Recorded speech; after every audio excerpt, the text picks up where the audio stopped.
하나님 말씀 창세기 11장 6절입니다. 여호와께서 가라사대 이 무리가 한 족속이요 어느도 하나이므로 이같이 시작하였으니 이후로는 그 경영하는 일을 금지할 수 없으리로다. 아멘. 이 빨간머리 애를 보면 주일학교를 보냈는데 주일학교 가는 목적이 따로 있어요. 친구 사귀러 가는 거예요. 주일학교를 갔는데 목사님이 기도를 해요. 기도하는 중에 한눈을 팔면서 다른 생각을 합니다. 말씀을 듣는 태도 자체가 어떠한가에 대해서 제가 잠시 말씀을 드렸는데,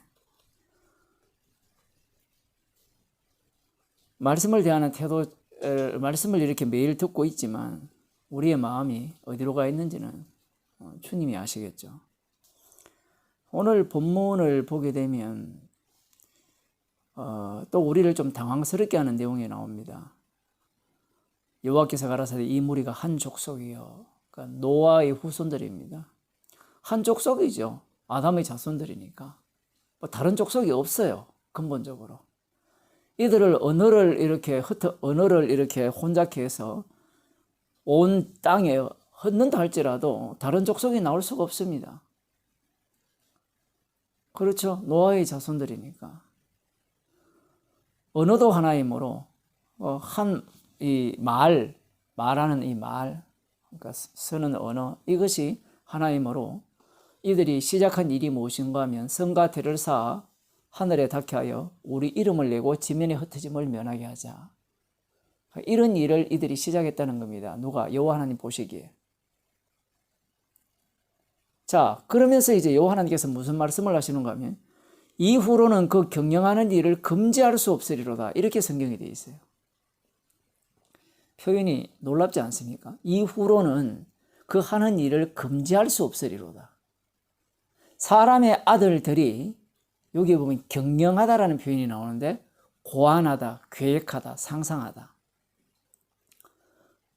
뭐 과학적으로 표현해도 돼요. 인간이. 과학이라는 자체가 그렇잖아요. 인간이 상상하는 바가 모두가 다 실현되잖아요. 그 말을 하나님 먼저 썼어요. 상상하는 바를 막을 수가 없어요. 상상한 것은 반드시 이루고 맙니다. 인간들은. 문제는 이 상상하는 바가, 경영하는 바가 무엇인지에 대한 내용은 나오지 않아요. 하나님 쪽에서 이들이 계획하고 고안하고 이 최종적으로 무슨 일을 할 것인가, 그것은 하나님은 알고 계세요.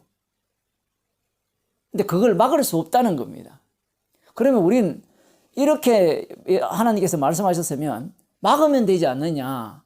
그들이 경영하는 바를 금지할 수 없다. 그러면 금하면 되지 않느냐. 이렇게 생각을 하는데, 금하기 위해서 언어를 혼잡게 하시고 땅이 흩었다? 그거 아니에요. 하나님이 금하지 않습니다. 앞뒤가 안 맞아요. 금할 수 없으리라. 이렇게 말씀을 하셨거든요. 그러면 하나님이라면 이걸 금해야 되는데 안 금해요.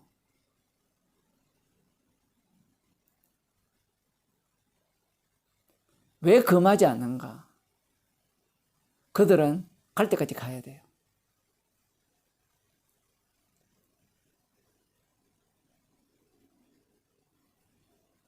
이들이 생각하는 이 생각, 이 상상은 어떠한 내용을 담고 있느냐라고 할 때는 이들의 배후에 누가 있습니까? 마귀가 있죠. 악마가 있습니다. 그 악마가 상상하는 바가 무엇이냐라고 하면 그 계시록 12장에 나오잖아요. 하늘에서 전쟁이 있었는데 그들이 쫓겨났죠. 쫓겨나서 이 땅에 자리를 차지했는데 그 자리를 차지해서 이들은 어떤 일을 하느냐라고 할 때는 하나님께서 이들에게 뭘 줬어요? 마귀에게 뭘 줬습니까? 마귀와 그 똘마니에게 세상 권세와 영광을 다 주셨어요. 그러면 그들이 해야 할 일을 해야 되는 거예요. 그러면 이 땅에서 사람의 아들들이 하는 일이 뭐냐라고 하면 그 악마가 해야 될 일을 사람이 하는 겁니다. 사실은 악마와 사람이 구분이 안 됩니다. 예수님이 베드로에게 사단아 물러가라 너는 나를 넘어지게 하는 자로다. 너는 하나님의 일을 생각지 아니하고 사람의 일을 생각하는도다. 사람의 일이 악마의 일이에요. 그 사단이라고 하셨잖아요. 그 악마가 상상하는 바를 인간은 해야 돼요. 그 상상하는 바의 최종 지점은 어디냐라고 말씀드리면 하나님의 아들을 십자가에 못 박아 죽이는 겁니다. 우리 어릴 때 이런 생각을 하거든요. 어린아이들도. 하나님 아들을 안 죽이게 하면 안 됩니까? 지금 이 창세기 11장에서 그 경영한 바를 막을 수 없다. 저걸 막을 수 없기 때문에 저걸 빨리 차단시켜야 된다라고 생각을 하는데 사실은 막지 않았거든요. 하나님께서. 실제로 이 하나님께서 계속해서 살펴보겠지만 이들을 언어를 혼잡케 하고 땅에 흩었잖아요. 흩은 이유는 간단합니다. 온 세상을 뭘로 만들어버려요? 악마의 세계, 짐승의 세계로 만드는 거예요. 바벨론이 남유다를 멸망시키잖아요. 짐승이거든요. 짐승이 하나님의 아들이잖아요. 이스라엘이 하나님의 아들이잖아요. 하나님의 아들을 그들이 공격해서 그들을 멸망시켰습니다.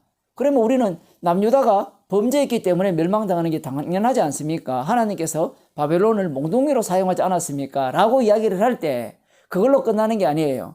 그들의 마음이 어떤가라는 겁니다. 바벨론의 마음이. 바벨론의 마음이 악마의 마음이거든요. 그게 이사야 14장 12절에서 13절에 나와요. 제가 읽어드릴게요. 너 아침의 아들 계명성이여. 바벨론을 이야기하는 거예요. 어찌 그리 하늘에서 떨어졌으며, 이 하늘에서 떨어졌다라는 이 표현이 이들이 명성을 엄청나게 높았다가 떨어졌다는 의미도 있지만 계시록 12장에 하면 그들이 하늘에서 쫓겨났잖아요. 그런 의미도 동시에 내포하고 있다고 보셔도 무방합니다. 너 열국을 엎은 자여 어찌 그리 땅에 찍혔는고 네가 네 마음에 이르기를 내가 하늘에 올라 하나님의 뭇별 위에 나의 보좌를 높이리라. 내가 북극 지폐의 산 위에, 북극 지폐가 뭔가 하면 신들의 지폐예요. 그 위에 내가 좌정하리라. 가장 높은 구름에 올라 지극히 높은 자와 비기리라 하라도다. 교만의 끝을 보여주는 거예요. 그런데 이 바벨론, 이 짐승의 마음이 누구의 마음이냐라고 하면 다니엘에 나오거든요. 다니엘서에 보면. 이 짐승의 마음이 누구의 마음인가 하면 악마의 마음이에요. 그런데 독특하게도 하나님께서 이 악마를 쫓아냈잖아요. 하늘에서. 쫓아냈는데 그들에게 하늘의 주의 자리를 준 게 아니고 땅의 주의 자리를 준 거예요. 세상 권세와 영광을 줬으니까. 그렇게 주신 목적이 뭐냐? 그들이 할 일을 해야 돼요. 그들이 어느 정도까지 높아져야 되는 거면 방금 바벨론을 통해서 드러났듯이 가장 높은 구름에 올라 지극히 높은 자와 비기는 견주는 마치 라멕 같죠. 그러한 어떤 모습을 보여야 됩니다. 선악과를 먹은 자들은 단순히 성과 대를 쌓아 하늘에 닿게 하고 자기 이름을 내고 온 지면에 흩어짐을 면하는 것이 목적이 아니에요. 하나님 없는 세상을 만드는 것이 목적이에요. 그래서 하나님의 아들이 이 땅에 오셨을 때 그들은 하나님 아들 예수 그리스도를 십자가에 못 박아 죽이고 이 땅에서 추방해버립니다. 제거해버려요. 이 땅은 누구 땅? 우리 땅. 우리가 누구예요? 우리 이름을 내는 우리 땅. 그 우리들이 누구예요? 악마의 종들이죠. 사람들입니다. 사람의 아들들이에요. 그들이 예수님을 죽여버립니다. 그래서 이 땅은 하나님의 형상을 닮은 자가 살 수 있는 땅이 아니라는 거예요. 그러면 이 땅은 누가 살아야 되느냐라고 할 때는 사람의 아들들이 살아야 되는 땅입니다. 그래서 하나님의 형상을 닮은 하나님의 아들이 누구예요? 인자죠. 사람의 아들. 진짜 사람의 아들. 사람의 아들은 이 땅에 살면 안 돼요. 왜냐하면 그 사람의 아들은 하나님의 형상을 따라 지음을 받았기 때문에. 그래서 사람의 아들들은 이 하나님의 아들, 사람의 아들을 제거해버리는 겁니다. 이것이 바로 인간들이 바로 경영하고 상상하는 바예요. 하나님이 이것을 막을 수 없다는 겁니다. 안 막아요, 일부러. 안 막아야만 그들이 예수님을 십자가에 못 박아 죽이죠. 그 죽임당한 그분을 주로 세우는 것이 아버지 아들과의 언약이에요. 그래서 어제도 살펴봤지만 사도행전 4장을 한 번 더 보겠습니다. 27절. 과연 헤롯과 본디오 빌라도는 이방인과 이스라엘 백성과 합동하여 하나님의 기름 부으신 거룩한 종 예수를 거스려 하나님의 권능과 뜻대로 이루려고 예정하신 그것을 행하려고 이 성에 모였나이다. 하나님의 예정이 무엇입니까? 이들을 막지 않고 그들이 경영하는 바가 어디까지 가느냐라고 했을 때는 하늘에 닿게 하는 정도가 아니라 하나님의 아들, 참 하나님의 아들을 십자가에 못 박아 죽이는. 그럼 누가 죽입니까? 모두가 다 합동이죠. 이방인과 유대인들이 힘을 합쳐서 하나님의 거룩한 종 예수 그리스도를 십자가에 못 박아 죽이는 겁니다. 그 일을 위해서 하나님이 성가대를 쌓는 그들을 아시고 내려오셔서 그들을 흩으신 거예요. 그래서 지금도 마찬가지입니다. 지금도 주님께서는 어떤 일을 벌이시냐라고 할 때는 분명히 예수님께서 십자가로 승리하셨죠. 악마를 사로잡았어요. 사로잡았는데 악마가 활개치고 돌아다니죠. 이게 합리적이고 이성적인 사람들한테는 납득이 안 돼요. 하나님의 말씀이라는 것이 얼마나 오묘한가 하면요. 하나님의 말씀이 이 사람들에게, 사람의 아들들이죠. 이들에게 주어지는 순간 사람들은 모두가 다 합리적이고 논리적이 돼요. 이성적이 된다니까요. 그런데 성경 말씀이 어때요? 주님이 분명히 악마를 사로잡고 승리를 했는데 악마가 우는 사자와 같이 할 수만 있다면 믿는 자도 이렇게 삼키려고 두루 돌아다니고 있다. 이렇게 말하거든요. 악마가 활개치고 있다라는 거예요. 아니 사로잡았는데 왜 활개치느냐? 이 두 개가 모순되잖아요. 활개치는 모습이야말로 진짜 주님이 승리하신 모습이에요. 그들이 활개침으로 말미암아 주님이 승리하셨다는 것이 어디에서 드러나는가 하면 주님이 안 막아요. 악마가 어떻게 합니까?